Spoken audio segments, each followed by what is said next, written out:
Hello students, I am Vikrant sir. This is social studies video. In this video we are going to study 18th lesson, our heritage means हमारी विरासत. Okay, what is our heritage? Let's see in the lesson. First, see this picture carefully.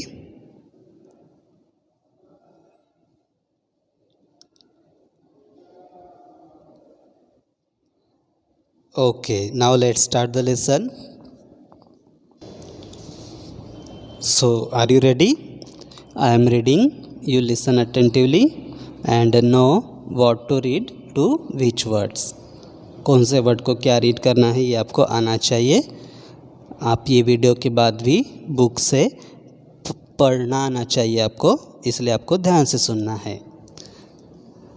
Many things have been passed down to us from our earlier generations. हम एक एक line का meaning भी देखते जाएंगे और एक एक पैसेज होने के बाद हम फिर से रीडिंग भी करते जाएंगे, उस पैसेज की फिर से रीडिंग करते जाएंगे. ओके, सो हमारे पूर्वजों से हमें बहुत सारी चीज़ें, बहुत सारी बातें मिली है. These include culture, traditions, monuments, music, dance, paintings etcetera. इसमें क्या शामिल है? कल्चर, ट्रेडिशंस मतलब परंपराएं, कल्चर मतलब संस्कृति हमारी, मॉन्यूमेंट्स मतलब जो बिल्डिंग्स, फोर्ट्स वगैरह मिले हैं हमें वो, म्यूज़िक का ज्ञान मिला है, डांस का ज्ञान मिला है, पेंटिंग्स का ज्ञान मिला है. ये सब हमें हमारे पूर्वजों से मिले हैं. All these have come down to us from our ancestors. Ancestors मतलब हमारे पूर्वज, जो हमारे ग्रैंडफादर के ग्रैंडफादर वगैरह थे, उनसे भी पहले के वो हमारे पूर्वज है. And are collectively known as our heritage. हमें ये सब बातें हमारी विरासत में मिले हैं. हेरिटेज मतलब विरासत. Ancestors are the people who have lived before us and from whom we have descended.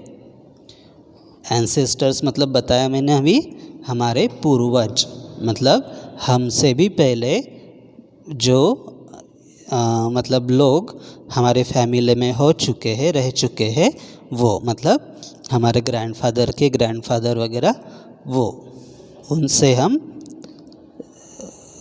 मतलब उनसे ही हमारा अस्तित्व है. Okay, so let's read this passage once again. You listen attentively. Many things have been passed down to us from our earlier generations. These include culture, traditions, monuments, music, dance, paintings etcetera. All these have come down to us from our ancestors and are collectively known as our heritage. Ancestors are the people who have lived before us and from whom we have descended. So understood? Now let's study kinds of heritage. Heritage के प्रकार, विरासत के प्रकार. We have two types of heritage, natural heritage and cultural heritage. हमारी जो विरासत है, हमें जो हेरिटेज मिला है हमारे पूर्वजों से, वो दो प्रकार की है, दो प्रकार का है. कौन कौन से? नेचुरल हेरिटेज और कल्चरल हेरिटेज.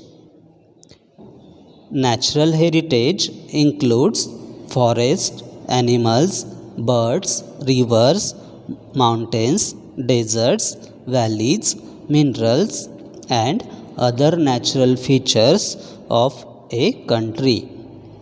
नेचुरल हेरिटेज में क्या आता है, पढ़ो. Forest, animals, birds, rivers, mountains, deserts, valleys, minerals और बाकी नेचुरल थिंग्स. ओके, ये हमारे नेचुरल हेरिटेज में आती है. Cultural heritage includes monuments, paintings, dance, music, language and literature. Cultural heritage में क्या क्या आता है? Monuments, paintings, dance, music, language and literature. Understood? Let's read once again this. You listen attentively. We have two types of heritage: natural heritage and cultural heritage. Natural heritage includes forest, animals, birds, rivers, mountains, deserts, valleys, minerals and other natural features of a country. Cultural heritage includes monuments, paintings, dance, music, language and literature. Let's move further. So you know now there are two types of heritage: natural heritage and cultural heritage. Now let's know about natural heritage of our India. Our national heritage is a collection of geographical and environmental features. मतलब ये हमारा जो natural heritage है हमारे country का, उसमें क्या शामिल है? जोग्राफिकल एंड एनवायरमेंटल फीचर्स, मतलब नेचर से संबंधित बातें इसमें शामिल है और ज़मीन से संबंधित. Okay. It includes physical features such as mountains, rivers, valleys, soil, as well as plant and animal life. हमारे नेचुरल हेरिटेज में क्या क्या आता है? Physical features like mountains, rivers, valleys, soil और plant and animal life. Then it influences the creation of unique cultural traditions and heritage of our nation. ये natural heritage का प्रभाव हमारी लाइफस्टाइल पर पड़ता है. हमारा नेचर कैसा है उसके अकॉर्डिंग ही अपनी लाइफस्टाइल रखते हैं. फूड, क्लोथिंग, हाउसेस हम कैसे रखते हैं? हमारे नेचर के अकॉर्डिंग रखते हैं. Its uniqueness is the result of close connection between environment and the people. और हम क्या हो जाते हैं? अपने नेचर से एक हो जाते हैं, नेचर के साथ एक हो जाते हैं. So understood? You have to remember here what is included in our natural heritage. What is included? Let's read once again this. You will know then. Our national heritage is a collection of geographical and environmental features. It includes physical features such as mountains, rivers, valleys, soil, as well as plant and animal life. It influences the creation of unique cultural traditions and heritage of our nation. Its uniqueness is the result of close connection between environment and the people. Understood natural heritage? इतना ही याद रखना है. Natural heritage में क्या क्या आता है? Natural things जैसे कि mountains, rivers, valleys, soil as well as plant and animal life, ये नेचुरल हेरिटेज में आती है। ओके, नाउ हम पढ़ेंगे दूसरा type, cultural heritage of India, मतलब सांस्कृतिक विरासत। तो नेचुरल हेरिटेज ये ज़मीन और नेचर से संबंधित है, और कल्चरल हेरिटेज हमारी लाइफस्टाइल से संबंधित है। Okay, now let's start. Cultural heritage of India मतलब हमें हमारे पूर्वजों से कौन कौन सी बातें, कौन कौन सी चीज़ें मिली है। Languages, people speak many languages in India. हमारे इंडिया में लोग बहुत सारी भाषाएं बोलते हैं। There are 22 major languages in India which are officially recognized by our constitution। हमारे संविधान ने 22 मेजर लैंग्वेजेस को मान्यता दी है। These are मतलब हमारे देश में कौन कौन सी लैंग्वेज बोली जाती है? Assamese, Bengali, Gujarati, Hindi, Kannada, Kashmiri, Malayalam, Manipuri, Marathi, Nepali, Odia, Punjabi, Sanskrit, Sindhi, Tamil, Telugu, Urdu, Santhali, Maithili, Konkani, Dogri and Bodo. These are the names of languages which are spoken in our country. Okay, you have to learn all these 22 names of languages of India. Okay, next, so let's read this once again. People speak many languages in India. There are 22 major languages in India which are officially recognized by our constitution. These are, अभी ये ध्यान से सुनो, कौन कौन सी 22 languages है हमारे India में? आसामीज, बंगाली, गुजराती, हिंदी, कन्नड़ा या Kannada, Kashmiri, Malayalam, Manipuri, Marathi, Nepali, Odia, Punjabi, Sanskrit, Sindhi, Tamil, Telugu, Urdu, Santhali, Maithili, Konkani, Dogri, Bodo. Okay, you have to learn these names. Next,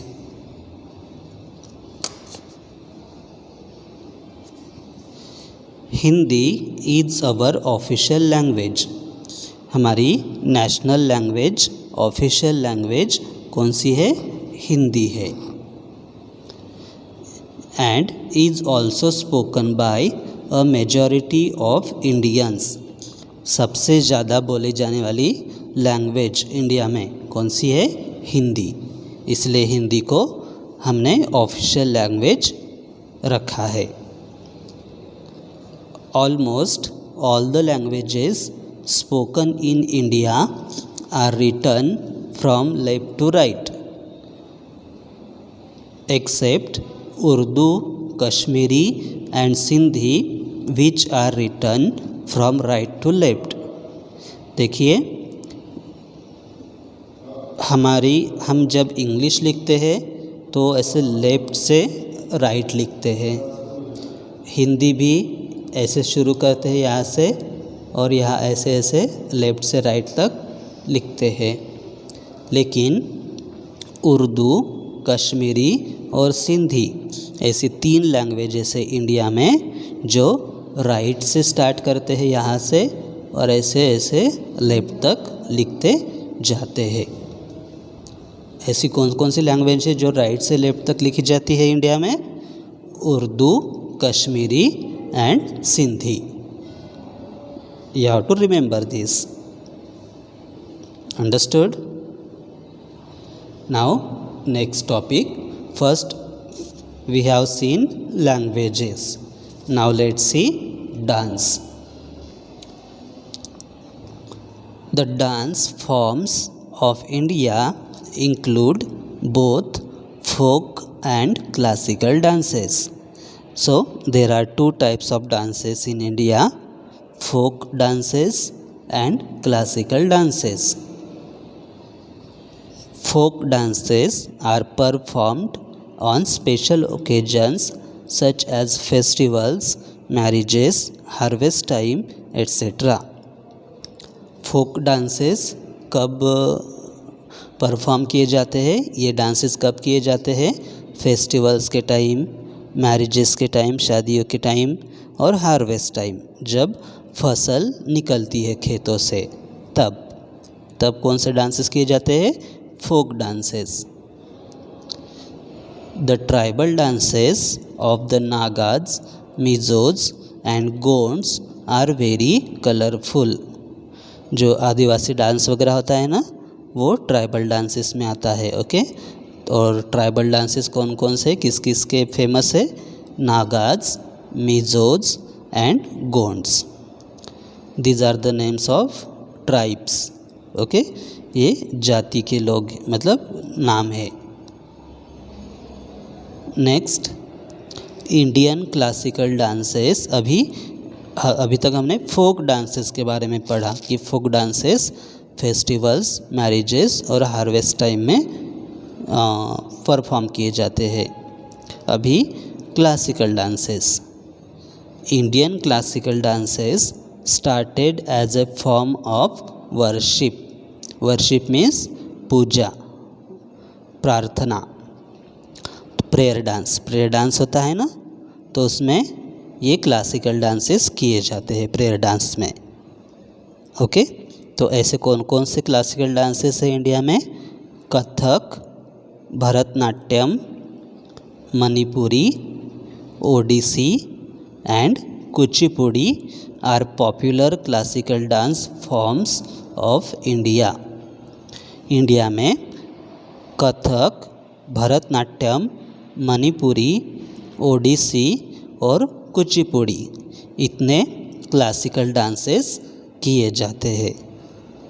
और ये क्लासिकल डांसेस स्पेशली प्रेयर, जब कोई प्रोग्राम शुरू होता है ना, तो भगवान की हम प्रेयर करने के लिए प्रेयर भी करते हैं और प्रेयर के साथ डांस भी करते हैं। तो ये सभी प्रेयर डांसेस है। मतलब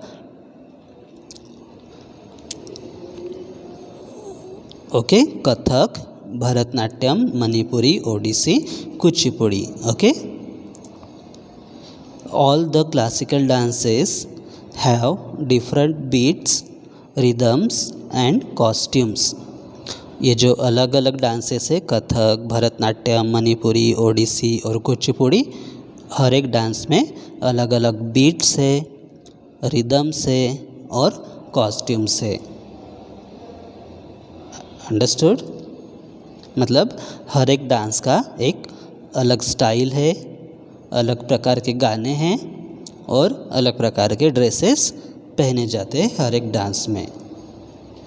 ओके, नाउ इन्फोपेबल में देखते हैं कुचिपुड़ी डांस के बारे में। Kuchipudi dance exhibits scenes from Hindu epics, legends and mythological tales through a combination of music, dance and acting. तो कुचिपुड़ी डांस में जो देवी देवताओं की कथाएं हैं, जैसे कि महाभारत, रामायण वगैरह, उन एपिक्स में जो भी सीन्स है या कोई मतलब किसी पर्सन की एक्टिंग, मतलब उन एपिक्स में जो भी भगवान राम है, शंकर महादेव शंकर है, उनके डांस या डायलॉग्स एक्टिंग के माध्यम से दिखाए जाते हैं कुचिपुड़ी डांस में। अंडरस्टूड?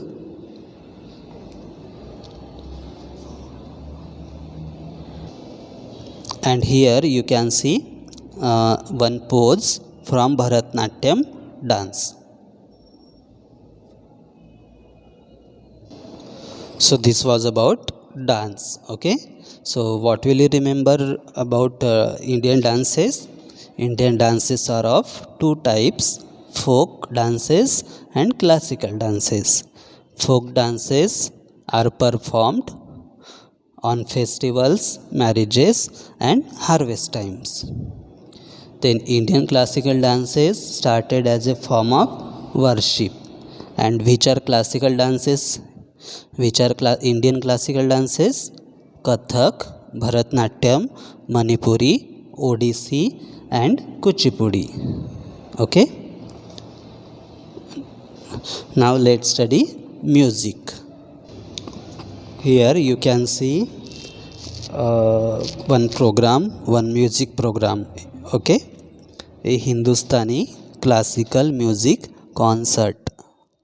ऐसे पूरी टीम होती है म्यूजिशियंस की, कोई मतलब हर एक अलग अलग इंस्ट्रूमेंट्स बजाते हैं और कुछ लोग गाना गाते हैं। ओके, ऐसे प्रोग्राम्स होते हैं।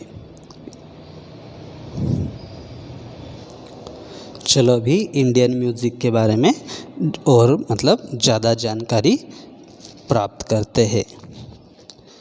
Indian classical music is of two styles, Hindustani and Carnatic music.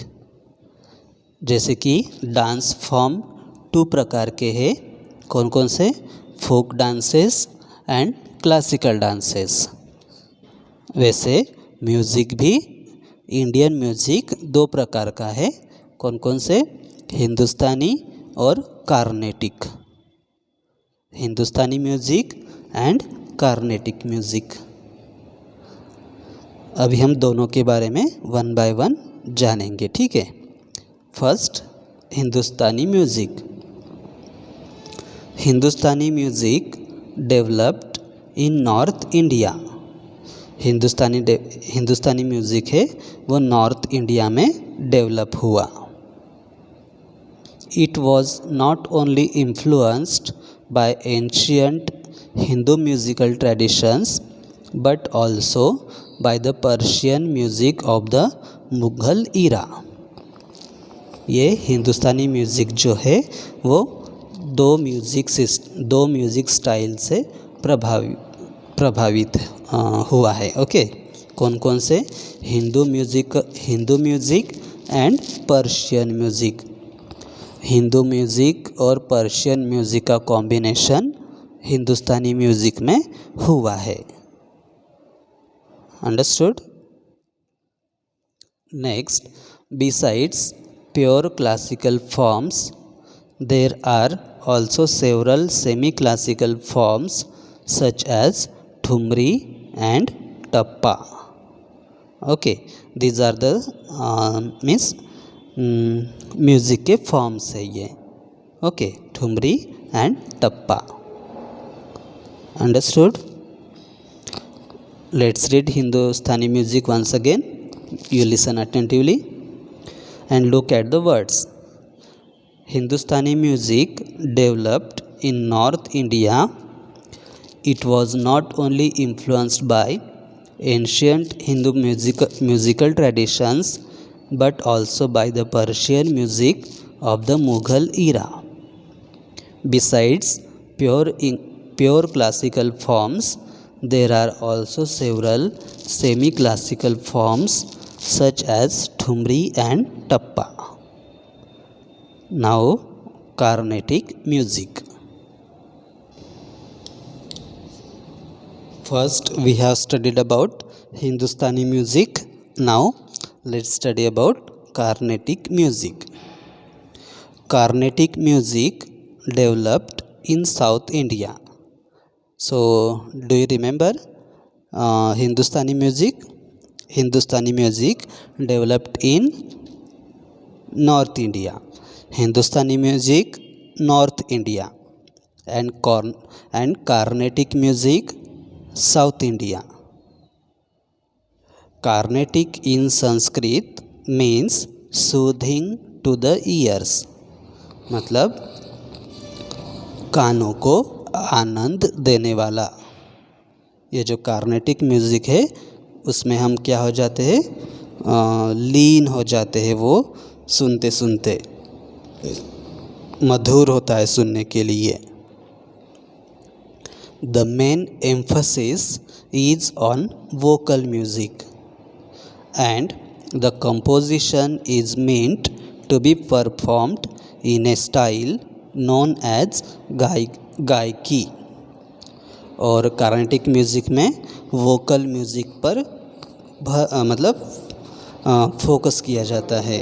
Vocal music मतलब जो मुंह से हम गाते हैं वो उस गाने पर फोकस किया जाता है और एक अलग ही स्टाइल में गाया जाता है।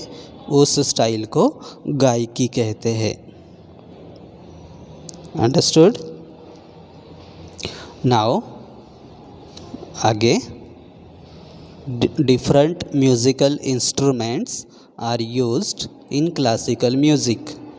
क्लासिकल म्यूज़िक में अलग अलग तरह के इंस्ट्रूमेंट्स यूज़ किए जाते हैं, मतलब हिंदुस्तानी म्यूज़िक में भी और कार्नेटिक म्यूज़िक में भी। कौन कौन से?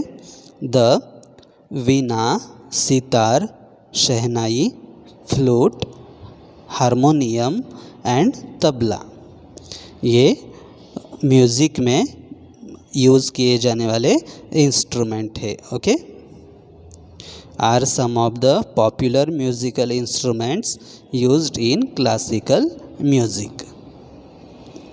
सो understood? Let's read once again about Carnatic music.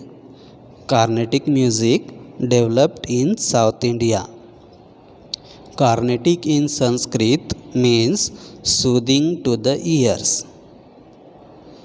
The main emphasis is on vocal music and the composition is meant to be performed in a style known as गायकी। Different musical instruments are used in classical music. The veena, sitar, shehnai, flute, harmonium and tabla are some of the popular musical instruments used in classical music. Okay, understood? So this was about Indian music. Video लंबी हो रही है तो हम यहीं पर रुकते हैं। दूसरा आगे का पार्ट हम दूसरे वीडियो में करेंगे, ठीक है? तो एक बार रिवाइज़ कर लेते हैं। सबसे पहले हमने देखा हेरिटेज मतलब क्या होता है, हेरिटेज में कौन कौन सी बातें आती है। फिर हमने देखा kinds of heritage, natural heritage of India, cultural heritage of India. Cultural heritage of India में हमने इस वीडियो में देखा languages, dance, music, means 3 points के बारे में हमने पढ़ा, languages, dances and music of India. उसके आगे की वीडियो में हम फेस्टिवल्स और बाकी पॉइंट्स के बारे में जानेंगे। ओके, तब तक आप ये वीडियो अच्छे से देखें, ध्यान से देखें, सुने और समझें। ओके, मिलते हैं अगले वीडियो में। बाय।